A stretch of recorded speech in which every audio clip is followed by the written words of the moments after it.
सभी दर्शकों को नमस्कार।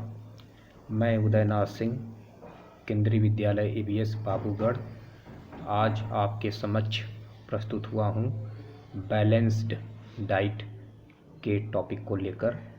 आज हम डिस्कस करेंगे कि बैलेंस्ड डाइट क्या होता है, इसके प्रमुख घटक कौन कौन से हैं, बैलेंस्ड डाइट के रिसोर्सेस क्या हैं, यानी कहाँ कहाँ से इसे हम प्राप्त कर सकते हैं, और बैलेंस्ड डाइट न लेने पर क्या नुकसान या हो सकती हैं, इसके बारे में पढ़ेंगे। तो आइए शुरू करते हैं। सबसे पहले कि बैलेंस्ड डाइट क्या होता है। बैलेंस्ड डाइट यानी संतुलित आहार।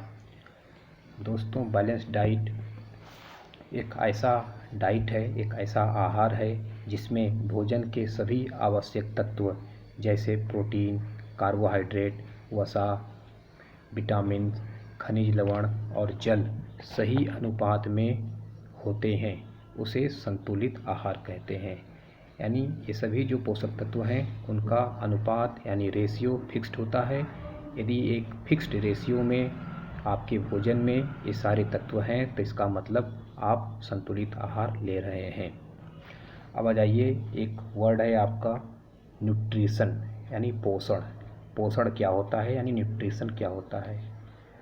तो बच्चों, न्यूट्रिशन जो वर्ड है, इस न्यूट्रिशन के अंतर्गत हम यह पढ़ते हैं कि जो भी पोषक तत्व हम अपने शरीर में भोजन के रूप में लेते हैं उसका पाचन कैसे होता है, यानी डाइजेशन कैसे होता है। डाइजेशन होने के बाद उनका हमारे शरीर की कोशिकाएं किस तरह से उसका प्रयोग करती हैं अपने शरीर के विकास के लिए और अन्य गतिविधियों को जारी रखने के लिए, यानी उससे हमें ऊर्जा कैसे प्राप्त होती है। ये सारी बातें जो है हम न्यूट्रिशन में पढ़ते हैं। चलिए आगे बढ़ते हैं। संतुलित आहार में, संतुलित आहार को हम दो भागों में बांट सकते हैं। पहला भाग हो सकता है माइक्रो न्यूट्रिएंट्स, दूसरा भाग हो सकता है माइक्रो न्यूट्रिएंट्स। माइक्रो न्यूट्रिएंट्स यानी ऐसे तत्व जो हमारे शरीर को बहुत अधिक मात्रा में जिनकी ज़रूरत पड़ती है, जो हमारे शरीर के लिए ऊर्जा के मुख्य स्रोत होते हैं, उसे कहते हैं माइक्रो न्यूट्रिएंट्स। और दूसरा था हमारा माइक्रो न्यूट्रिएंट्स। माइक्रो मतलब कम, सूक्ष्म, ऐसे तत्व जो हमारे शरीर के लिए जिनकी आवश्यकता बहुत ही कम मात्रा में होती है, बहुत ही सूक्ष्म मात्रा में होती है, उसे कहते हैं माइक्रो न्यूट्रिएंट्स। तो आइए हम पढ़ते हैं सबसे पहले माइक्रो न्यूट्रिएंट्स के बारे में। माइक्रो न्यूट्रिएंट्स जैसे कि मैंने अभी बताया, इनकी हमारे शरीर में अत्यधिक मतलब अधिक मात्रा में ज़रूरत पड़ती है और ये हमारे शरीर के लिए ऊर्जा के मुख्य स्रोत हैं। तो इसके अंतर्गत सबसे पहला जो तत्व है वह है आपका कार्बोहाइड्रेट। कार्बोहाइड्रेट जो है ऊर्जा का सबसे महत्वपूर्ण स्रोत है। इसमें कार्बन, हाइड्रोजन तथा ऑक्सीजन के तत्व होते हैं और यह जो है कार्बोहाइड्रेट आपके पोषण के लिए बहुत ही महत्वपूर्ण है।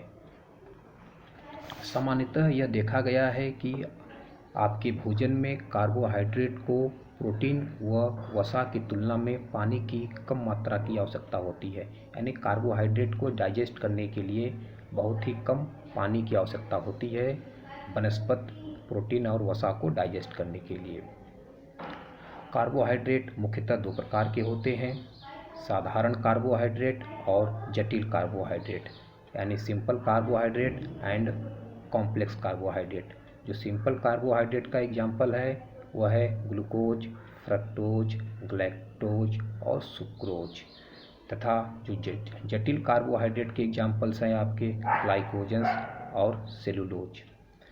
जो सिंपल कार्बोहाइड्रेट होते हैं उनका स्वाद मीठा होता है, आप इन्हें आसानी से पहचान सकते हैं, लेकिन जो कॉम्प्लेक्स कार्बोहाइड्रेट होते हैं इनका स्वाद मीठा नहीं होता है। तो आइए अब आगे बढ़ते हैं, कार्बोहाइड्रेट के बारे में कुछ और जानकारी लेते हैं। जो आपका कार्बोहाइड्रेट होता है, जैसा कि मैंने बताया, ये आपके शरीर की अधिकतम ऊर्जा जो है इसी कार्बोहाइड्रेट से प्राप्त करती है आपका शरीर। और आपका शरीर जो है यह ईंधन के रूप में कार्य करता है। कार्बोहाइड्रेट ऊर्जा की प्राप्ति में ये मुख्य साधन होते हैं और यहाँ तक कि जब ज़रूरत पड़ती है आपको शरीर को तो ये कार्बोहाइड्रेट वसा में भी बदल जाता है। यदि कार्बोहाइड्रेट्स आप न लें तो क्या हो सकता है, इसकी कमी से क्या हो सकता है। कार्बोहाइड्रेट की कमी से होने से व्यक्ति के शरीर का भार अत्यधिक कम हो जाता है। उसकी त्वचा जो है उसकी त्वचा पे यानी चेहरे पे झुर्रियाँ पड़ जाती हैं, व्यक्ति कमज़ोर हो जाता है।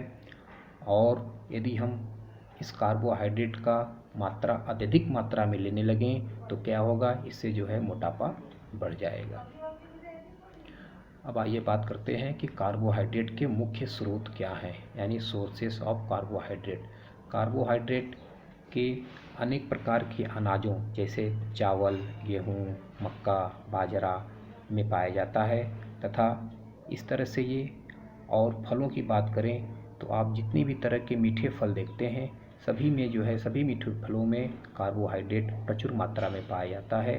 जैसे खजूर हो गया, अंगूर हो गया, अंजीर हो गया, शकरकंदी हो गया और केला हो गया। इस तरह से जो है इन सभी मीठे फलों में कार्बोहाइड्रेट पाया जाता है।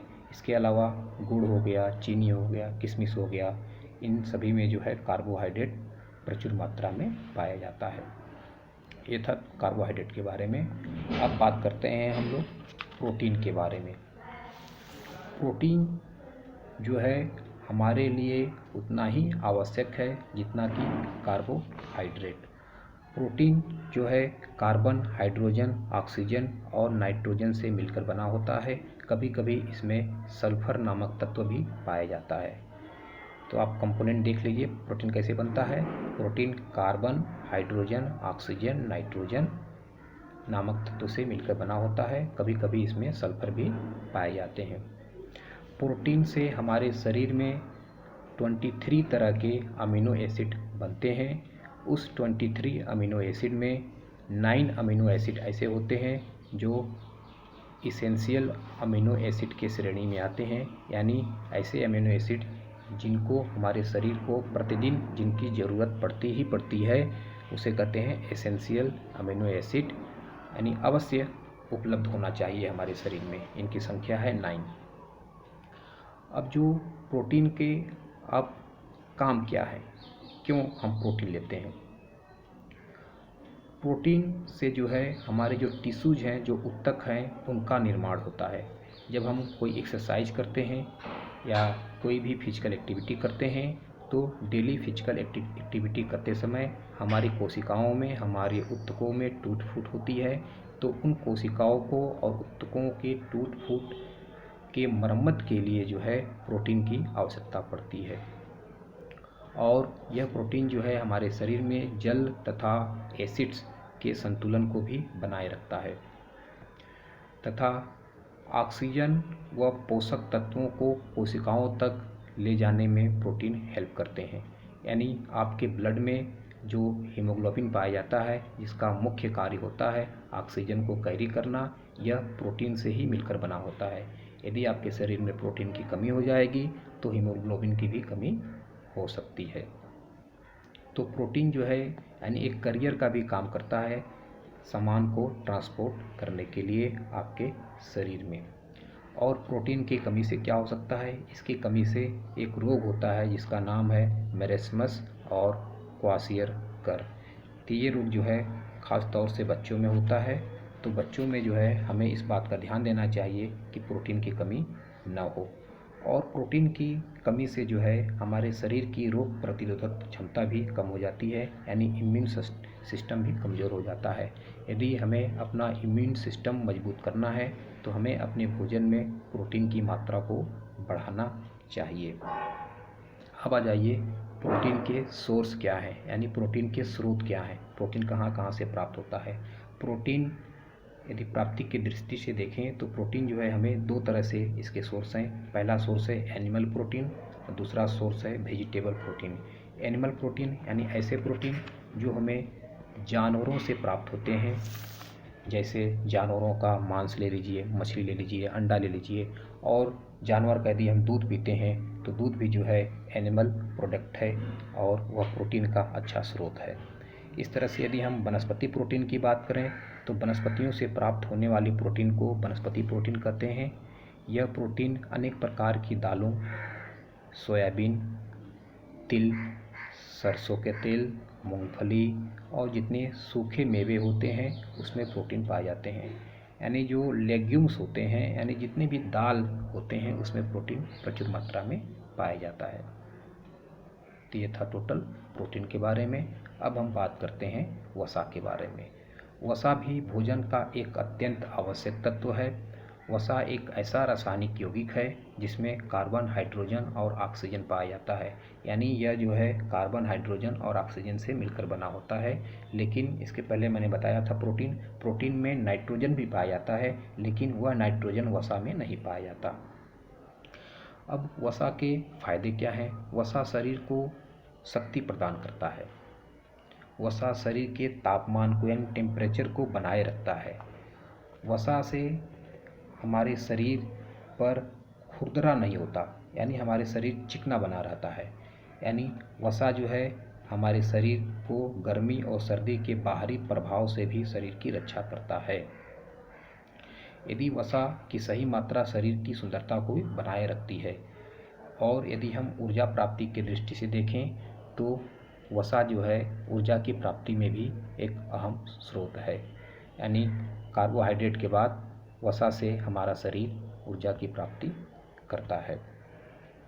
अब यदि हम सोर्सेस की बात करें, यानी स्रोत की बात करें कि वसा कहाँ कहाँ से हम ले सकते हैं, तो जैसे प्रोटीन था उसी तरह से वसा भी जो है दो जगह से हम प्राप्त कर सकते हैं। पहला सोर्स है आपका एनिमल सोर्स, दूसरा सोर्स है वेजिटेबल सोर्स।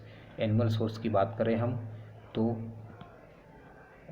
जानवरों के यदि हम मीट खाते हैं, यदि हम अंडा खाते हैं और जानवर से प्राप्त होने वाला दूध लेते हैं तो उसमें आपका जो है वसा भरपूर मात्रा में पाया जाता है और ये आपका एनिमल सोर्स था वसा का।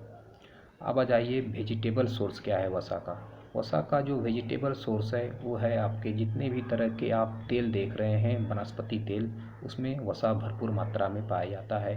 सूखे मेवे हो गए, तिल का तेल हो गया, नारियल हो गया, सोयाबीन हो गया और कुछ तरह के अनाज हो गए जैसे सरसों का तेल, सरसों का अनाज, अलसी के बीज, इसमें जो है भरपूर मात्रा में आपके वसा पाए जाते हैं।